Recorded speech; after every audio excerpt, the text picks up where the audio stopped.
Hey, welcome to a brand new episode of the Straight Up Show podcast. I am your host, Calvin. I'm actually running solo today. My two co-hosts, Brandon and Lee, had the episode off. You hear them next episode, but I kind of gave them the week off because those two have been working a lot. And I want to thank them so much for helping me out and helping the show out because, as you can tell, if you've been listening to the show, we've put out some great episodes, some great material. And we want to thank you all who have been listening for the feedback and the comments and the sharing and the liking of our pages. So we want to take this time and say thank you so much.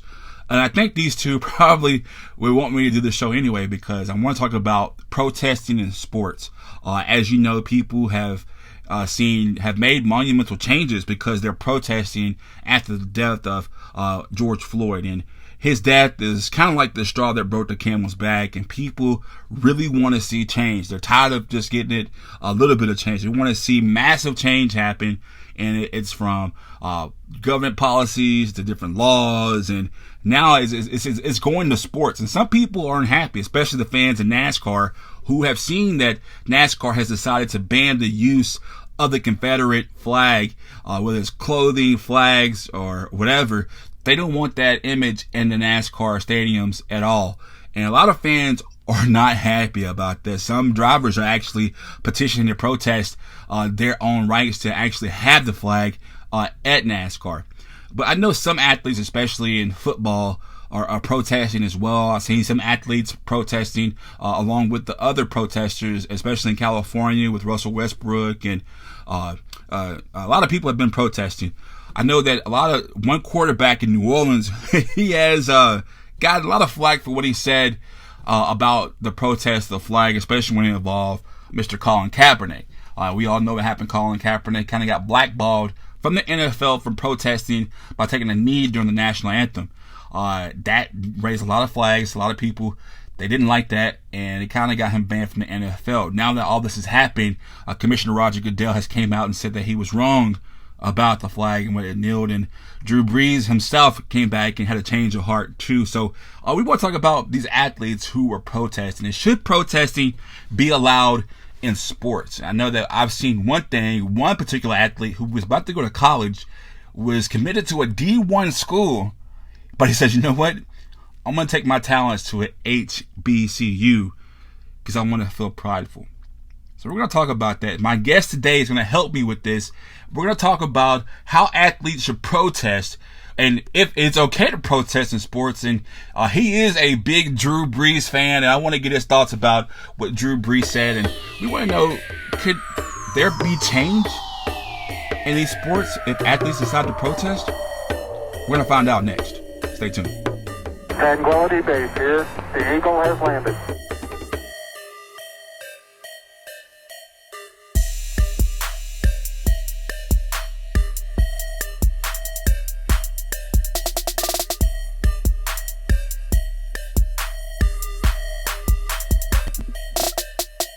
And we're back, and I'm actually here with one of my good friends, somebody that I actually work with and look up to, a fellow sports reporter, sports photographer, and just all around good guy. Dan, how you doing today, Dan? Pretty good, Calvin. How you doing, man? All right, man. I'm pretty good. Thank you so much for being on the show today. And we're talking about just how African Americans are in the NFL right now, or just playing sports, period, and how some athletes are actually boycotting. And I just want to see, just first off, how do you feel about everything going on right now as the world stands today?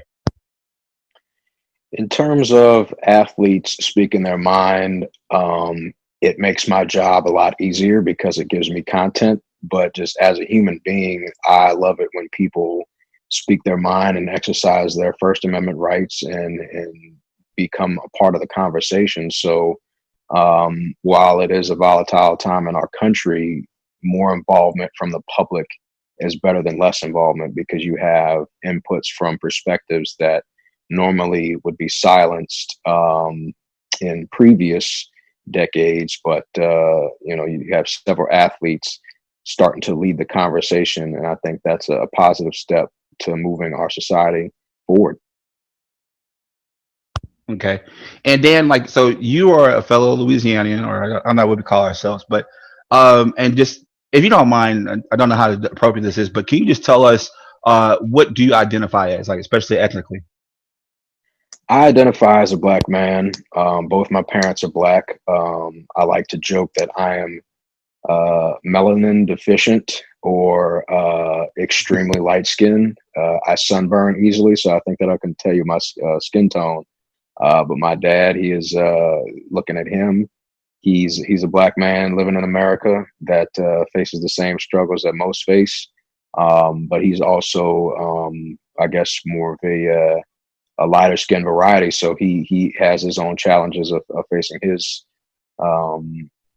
pushback from fellow people within the black community when he was growing up in high school for not being per se black enough, a darker shade of black. So I definitely identify as black, but maybe on first glance I look like a someone who could be passed as white. I was told I could pass as white growing up as a kid, and that was viewed as a good thing. And I my position of where I am in life right now, I can see the benefits of that. But I definitely identify as a black man that has, benefited from a lighter skin tone. Wow, and that's pretty deep, man. Thank you for that answer. And I want to kind of build up to that because a lot of people when they think about, they say, "Oh, you're from Louisiana." You're automatically, or are you just from New Orleans? Like, no, I'm not from New Orleans. I'm from upper part of Louisiana. And Dan can tell you that if you cut Louisiana in half, the top is way different from the bottom, and Dan's from the bottom part of it. And so he kind of has what people think that what Louisiana is like. Dan is that definition of Louisiana because you're from the South of Louisiana, and what people don't understand that we all are the Saints, and I can be skeptical here. I can be wrong, but there were a lot of fake Saints fans when they came before Katrina, and after Katrina, Drew Brees came, and then we had a whole bandwagon. The whole state was loving them. But before, people were wearing paper bags and stuff, and now we have all these new fans. And speaking of Drew Brees, he is kind of in the news right now because of some statements he said. And Dan, when I heard what he said, I understand what he was talking about with the flag and protesting and taking the knee. But at the same time, I had to take a step back and say, hey, he did do a lot for the community. He did, he loves people. But I just want to get your take about him coming out during this time, especially right now, and just saying how he views disrespecting the flag by taking the knee. Yeah, we're recording this on Wednesday, June 10th. I think this is a week removed from his initial comments. And the thing that got Drew Brees in trouble is that from the premise of the question from the Yahoo Finance reporter was, athletes would, I'm paraphrasing kind of everything here. I don't have the exact quotes, but basically, athletes may start kneeling again in the NFL as a form of protest during the national anthem. Keyword, during the national anthem. Drew Brees' answer was a take it or leave it approach of, if you protest during the national anthem, you're disrespecting the flag and you're disrespecting the country and the military. Now, there was no acknowledgement of George Floyd, Breonna Taylor, Ahmaud Arbery, the reason behind these protests, and his quote was pertaining to, I won't be able to agree with anyone that disrespects the flag. So you're basically cutting off everybody that would want to protest during the national anthem and their perspectives and the pain and hurt that would bring them to kneel during the national anthem. And that set off the firestorm of basically Drew Brees does not agree with me, does not agree with my standpoint, cannot see, cannot feel my pain, cannot understand my pain. And that was why he received a swift blowback. Over the next few days, Drew Brees apologized several times, eventually released a video statement after 2 written statements. And the president got involved and said Drew Brees should have never backed down from his initial stance. Drew Brees eloquently responded to the president in a way that was like, no, it's not about the flag. So Drew Brees showed a level of growth that his teammates have seen, and they've forgiven him for it. Namely, Demario Davis is probably the most vocal one in terms of on the forgiveness side. Malcolm Jenkins has said, his comments about it. He was initially one of the more vocal players on the first day that it happened that was definitely hurt by Drew Brees. You could hear the pain in his voice. The man, uploaded a video to Instagram, deleted that one that showed his initial kind of first thoughts, and eventually kind of warmed around to Drew Brees and kind of respected his apology. So Drew got himself in hot water because he could not understand, or he portrayed himself as being someone that could not understand why someone would protest. He's come around since then. Verbally, he's expressed those changes in belief, and his teammates have seemed to have given him forgiveness. Will the rest of the Saints fan base that still hold those strong feelings forgive him? That'll come over time, because Drew Brees is not a racist. Let's put that out. Like, Drew Brees was never a racist. The man has done a lot for the community of New Orleans, done a lot for the state of Louisiana, the Gulf Coast in general, but primarily we're focused on Louisiana here. Drew Brees donated $5 million for COVID relief efforts. Helped usher in a rebirth of the city of New Orleans after it was hurting so bad after Katrina. So you're gonna have more willingness to forgive Brees within the Saints fan base and the general population than maybe somebody from, say, a Philadelphia or a Minneapolis or some other players. You've seen some players that I'll never forgive Drew Brees, and that's fine for them to have that stance. But within the Saints locker room themselves, you've heard Shaq come out and say, "Don't let the media divide you." You heard Spike Lee talk about Drew Brees' response to President Trump. So there's a sense of forgiveness in the Saints locker room to show that Drew Brees has grown from his hardline stance of not wanting to see anyone kneel during the national anthem. And you have a right to view someone expressing themselves, their First Amendment right to protest during the national anthem, because you have a strong belief in the military. But there were also Black members of the military that didn't enjoy the same rights that fought in these wars as well, that still face discrimination to this day in some form or fashion. So it was a not willingness to see the other side that got Drew Brees in trouble. But I think he's come around to that. Kind of a long answer, but it's a lot. It's a lot to it. It's a lot to it. No, that's definitely fine, man. You definitely answered like 5 questions more than I was going to ask you. So I mean, that's right. And I think, and you can correct me if I'm wrong, but I think the biggest problem was he didn't understand.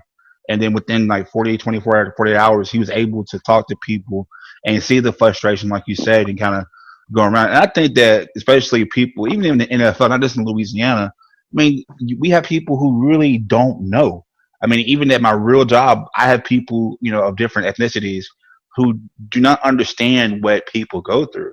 Like, the TV can only show you so much. And so these people, especially in Louisiana, they can see what Drew Brees has done, like you said, and and he was educated, and maybe he's seeing that, hey, well, the Blacks did serve in the military too, maybe I was wrong. And then, speaking of being wrong, NFL Commissioner Roger Goodell has said that, speaking of kneeling about the knee, kneeling at during the anthem, that the NFL got it wrong when it came to Colin Kaepernick. He has since apologized and said he is wrong. Don't know if he really gave an official apology to Colin Kaepernick, but he said that he was wrong.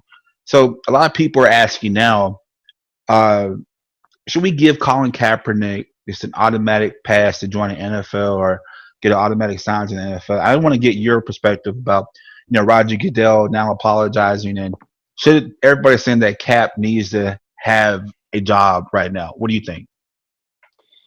Colin Kaepernick should have had a job the year after he was, released or his contract expired with the San Francisco 49ers. He has the talent level to be in the NFL. Whether or not he wants to be a backup or a starter, and the willingness to be a backup, that could have been an issue. But we all know the reason why Colin Kaepernick was not in the NFL is because he was the one, along with Eric Reed, on the San Francisco 49ers that started kneeling. So they blackballed Colin Kaepernick. You had a former NFL communications executive that said basically we messed up. And then obviously you mentioned Roger Goodell also saying that we shouldn't have silenced protesters. So that was an acknowledgement of what the movement that Colin Kaepernick started. Now, when we talk about Colin getting back in the job, you don't want it to getting back into the NFL. You don't want it to seem like, oh, okay, well now that it's all good, we can bring him back. This should have been happened for Colin Kaepernick. He had the kind of combine workout thing that went down in Georgia that they got into legal back and forth about waiver on getting hurt. So it kind of blew up from there. But Colin Kaepernick should have been on an NFL franchise. Whether or not he wants to be a backup or a starter is a question for another day, which will also determine whether or not he does get on, because he's not going to come off of 4 years being on the league, if I have my timeline correct, and be a starter of an NFL franchise. He would probably have to come in as a backup and compete for a starting job. Could he win a starting job after 4 years? Definitely. I mean, it's definitely possible. Adrian Peterson, right? But the thing, kind of getting lost in my thought here, but legally with the settlement that the NFL and Colin Kaepernick had, I don't know the parameters of that on whether or not Roger Goodell can even mention Colin Kaepernick's name. I've seen some speculation on that between various national reporters about whether or not Roger Goodell can even bring up the name of Colin Kaepernick, or Colin Kaepernick can say the name of Roger Goodell. So you kind of get into some legal battles there. But should Colin Kaepernick be allowed to be back in the NFL? Of course. Whether or not a team will take that chance on him remains to be seen. But definitely Colin Kaepernick deserves another shot in the NFL.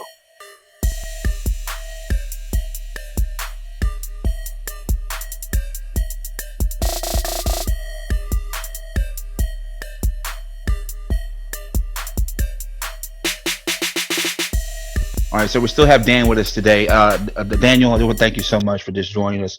I want to give another thanks to you because I did work with you and your team, and you guys gave me opportunities to do things in sports that I've never done in my life, and you educated me on a lot of things. One thing I was able to do working with you and your team was I was able to actually interview Tom Hermin when he was in Houston.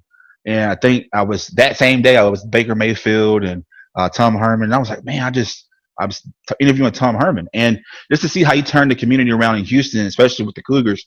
He went on to be with Texas, and he made a statement about what's going on. And I'm gonna read this to you, Daniel. He says, "There's a double standard, maybe a little bit. We're going to pack 100,000 people in the stadiums to watch, and millions to watch on TV, and basically saying that they want everybody to cheer and do stuff like this and cheer on these athletes, but why is the double standard to them dating our white daughter or hiring them in a position of power?" And he's basically saying that, and it says a lot more, I'm just paraphrasing a little bit, but that, how can we cheer for these black athletes and, admire and adore them, but when it comes to dating our white daughters or even giving them a position of power in a corporate America, like, why can't we do that? And why is there a double standard? I guess it just goes back to the general view of, the placement of black people in our society. What can you do for me in terms of bringing me money, bringing me entertainment? But can you have an official seat at the table? You want to see more minorities in a position to have power and show diversity and bring these different voices into these power structures, whether it be a head coach position, sitting on the board of directors at a Fortune 500 company, or being the CEO of a Fortune 500 company. Why this still pertains, this is the reason why people are in the streets right now. It's a system that doesn't fully recognize the contributions of members of our society that have worked the hardest, have to work twice as hard to get where they are when we're talking about, academics. But from an athletic standpoint, they're welcome, they're coveted. But whether it comes to welcoming them into the family, that's, I guess, these biases that some people may have, like, oh, you can run 50 yards and score a touchdown or, dunk a basketball, but I better not see you, bringing my daughter to the movies or something like that. So I guess it's kind of an individual case by case basis because, we have become better as a society of, welcoming interracial couples.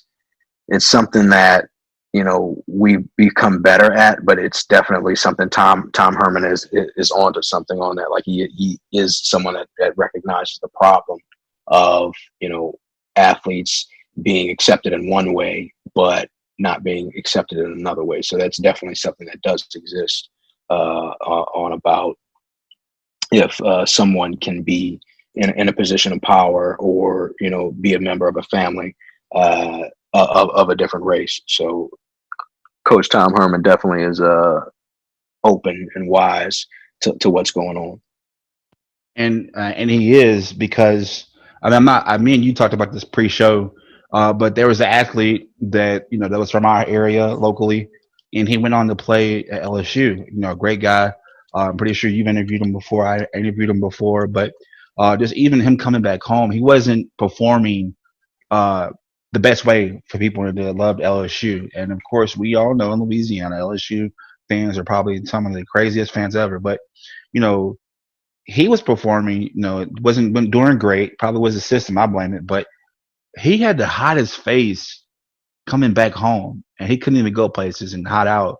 And I remember last time I saw him, he had to walk around with a hoodie over his head because he was scared of people to see him, not because of his celebrity, but because they were having a bad season this year, and people were calling him all kind of racial slurs online, and even interviewing Dak Prescott one time, he got into a situation in Florida where he got into a fight. And I remember asking him, what happened, and he said that it was either get beat up or lose me being labeled. You know what I mean? And so, you've been in a lot of locker rooms. What do you think athletes really think about stuff like that? Just they have to perform, or these fans just turn on them. Well, that's kind of the nature of athletics. You're loved 1 second and then you're hated the next, depending on the result that happened on the field. Black athletes definitely have to face it more. Just the nature of the South. You'll have these white faces that will cheer a black player scoring a touchdown, but as soon as he makes a mistake, they may throw out a racial epithet, a racial slur, or look at this so and so messing up here on this play, but then he'll do something good for you and say, oh, it's all good. So it's something that athletes face just in general, whether you are black or white. People loving you when you're successful and people hating you when you're not successful. But black athletes definitely face it more in terms of having a racial slur thrown at them for a minor offense. And in the case of Dak Prescott, he can't control, how somebody steps to him. He can defend himself the best way he can. We're talking about the incident at the beach where Dak was, caught, fighting a group of people that, ganged up on him. And he can't control cell phone video coming up on him and filming that incident. But you got to defend yourself. So these athletes, they're under a constant microscope, whether it be on social media or out there on the field, performing on the field or the court. So they're under a microscope, and they also, get the blowback from people that only see them as an athlete. They don't see them as a human being, which is part of the conversation that we're having right now as a country, whether or not these athletes can be outspoken and also perform on the field at the same time. It's this problem of you can do one thing or you can do the other. You can't do both. And these athletes should be able to do both, be human and be great at their craft. Hey everybody, Lee here. And guess what? The reviews are in and the Straight Up Show podcast is a hit. Don't believe me? Well, listen to what one of our guest panelists, Dr. Monique Thompson, has to say. Listen, y'all listening to Straight Up and support this podcast, because I listened in before I came on the show. I liked what I heard. They're really focusing on keeping things real and being real with you. And I like that approach. So you guys support this podcast. So if you want to listen, donate to the show, have a subject idea, or even want to be a guest, just contact us at straightupshow@gmail.com. That's straightupshow@gmail.com. Okay, Dan, just want to thank you, man. Just some good points you've been giving us today. Basically, what's going on now that people are protesting, people are saying that they want to do more pro-black stuff, like watch more movies, or I know right now, as we're recording this, there's a big thing talking about defunding the cops. But a young athlete by the name of Mikey Williams, very top pick in basketball, but he's considering now, I'm not for sure it's for a protest, but he's considering to go to an HBCU. And he's not the first athlete that I've seen about doing this. I see some college athletes on Twitter saying that they want to just quit with their top level school and just go to an HBCU because they feel like they'll be more appreciated. And in terms, it really would help a lot of funding for those schools. But a lot of people forget that there's some great athletes that come out of HBCUs. Michael Strahan, there's a lot of people. But do you think that this would be not really a wise choice, but okay for some athletes to really just say, you know what, I'm not going to be that punching bag from when I can't score a touchdown, we're losing, or you think they'll be more safe at an HBCU or be more appreciated at a HBCU? They definitely wouldn't face criticism on the scale that black athletes face at predominantly white institutions. You can look at any message board from any program, whether it be the Big Ten, SEC.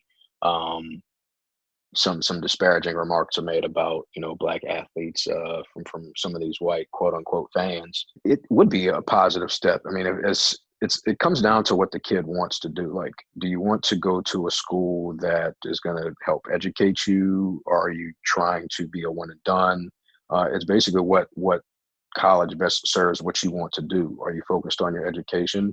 Are you focused on being a one and done type athlete? If you want the level of exposure that a Division I program like, say, a Duke or an Ohio State can bring, North Carolina can bring, then go that route. But if you have the option to change the discussion on HBCUs and what they can do, HBCUs are a valuable part of American society. To this day, you have so many black executives that do make it to these positions of power, and they have a HBCU background, whether it be a Howard or Spelman or what have you, or Grambling State University, a Southern University. So HBCUs have a valuable part in our society.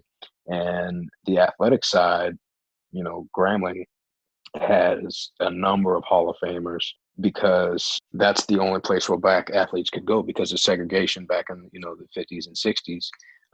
Once there was integration, these athletes could go to Alabama's, Tennessee's, and so forth, the LSU's, and that's when you saw the dip in terms of success.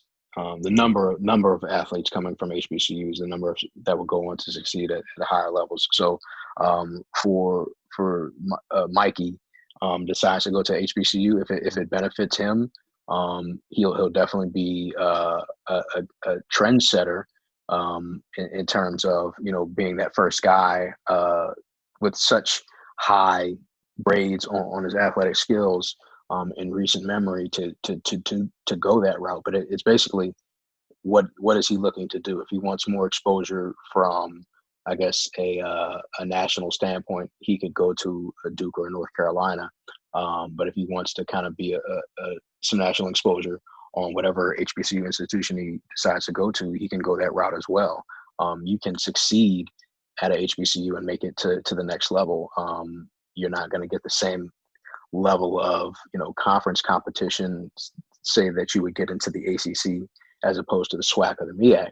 But you can, if you want to focus on your academics and get a great education at HBCU, that's yes, your prerogative. And if you also want to succeed and get scouted, you can do that at an HBCU as well. If you have the talent, the higher ups will come find you. They're finding people in Israel. They're finding people in Australia. They can find you in Grambling, Louisiana, or wherever HBCU he wants to go to. Good deal, man. You're definitely right. Daniel, thank you so much for being on the show today. You really taught me a lot. Just kind of giving us in depth of what you see and stuff like that, and kind of giving advice.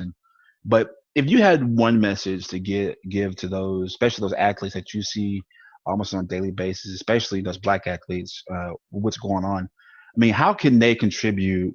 Whether it's going to HBCU stuff like that, but what message could you give to them? I guess to everybody else, especially. I guess my advice would just be try to read up as much as possible on, current events, stay informed, stay engaged, do some research on some of these activists that have gone out there and going into the streets. If you want to, pursue that side, Angela Davis, of course, MLK, and it's about informing yourself, but also being active as well. If you want to get on that side of it, and just be a little positive. We have enough negativity in this world. Be a positive voice for good. Be a positive activist for change. If that's what you want to get into. And just try your best to be a light in this world. There's nothing wrong with the healthy tension of causing a disruption in terms of being socially aware and making these conversations in our daily life. Like it's okay to be uncomfortable at this point, because this is not an easy subject to talk about. But the more that we have these conversations, the more that we get involved, the better we can become and move forward. So we don't have to have these conversations anymore. We will always have these conversations.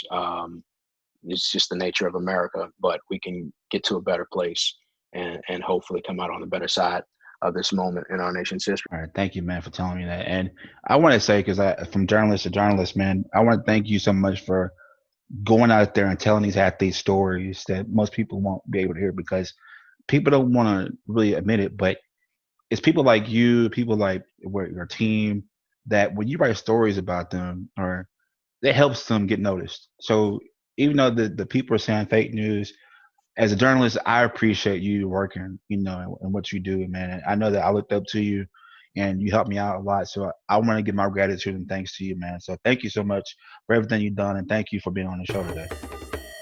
Oh, no problem, man. Glad to be here.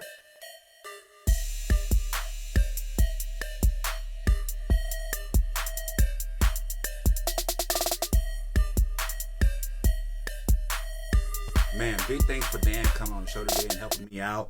I really needed your help today to break down things. I mean, I guess you all can see why I had Dan on the show, because he loves sports and he's not scared to drop some straight up knowledge on people. And he's one of the most laid back people I ever met. I think Tom Hermin said it best. If you're going to cheer and love these athletes for 3.5 hours in the fall, you better have the same feelings for them off the field, because they are human beings. So, what if 5-star recruits decline scholarships in schools like LSU, USC, Alabama, or Clemson? What if they start a brand new trend for athletes to go to HBCUs like Grambling, Texas Southern, Florida A&M, or Jackson State? Notice in my last statement, I didn't say black athlete.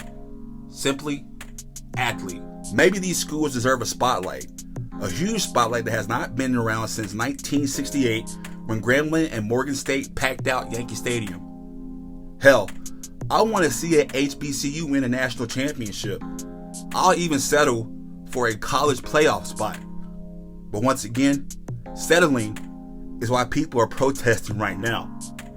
It should be fair for all collegiate athletes, all professional head coaches, and there should be more owners. Some would say star athletes choose a big name school because of the recognition and a fast track to the pros. I admire stars like Tre'Davious White. No, not because he's from the same city as me, or grew up the way I did, or because I've interviewed him, but because, like me, he knew having an education was more important, and in his case, more important than leaving LSU his junior year to go to the NFL. He now can say he's a college-educated NFL Pro Bowler. So what if these black or brown athletes don't attend an HBCU and come play for your team? Gives your team a championship, gives you lasting memories. Would you help them with a better career opportunity if their professional career stalls? Would you let them date your child? Would you see them as your equal outside of their playing field? I think star athletes like Drew Brees is what our nation needs right now. He had a different opinion about something he stood for, but was willing to learn and apologize for an insensitive statement he made days after the world experienced yet another unjustified killing of a minority. Many will not forgive Brees for what he said. Many will think his apology was staged. But as Dan stated, somebody that's from Louisiana, from the same area, he has done a lot for the black community in Louisiana, especially in New Orleans. So, what if his apology was staged? Keep educating people like him. Keep putting people like that in check. So maybe one day they'll learn to listen and understand and join the rest of the world now in wanting change for equality. People want change right now. That's what this world needs, and that's what the world wants to see. We're going to continue the conversation on our social media platforms, Twitter, Facebook, Instagram, and YouTube. You can look us up, Straight Up Show, Straight Up The Show on Instagram, and Straight Up Shreveport on YouTube. Until then, there's only one rule to the show is you have to stay straight up.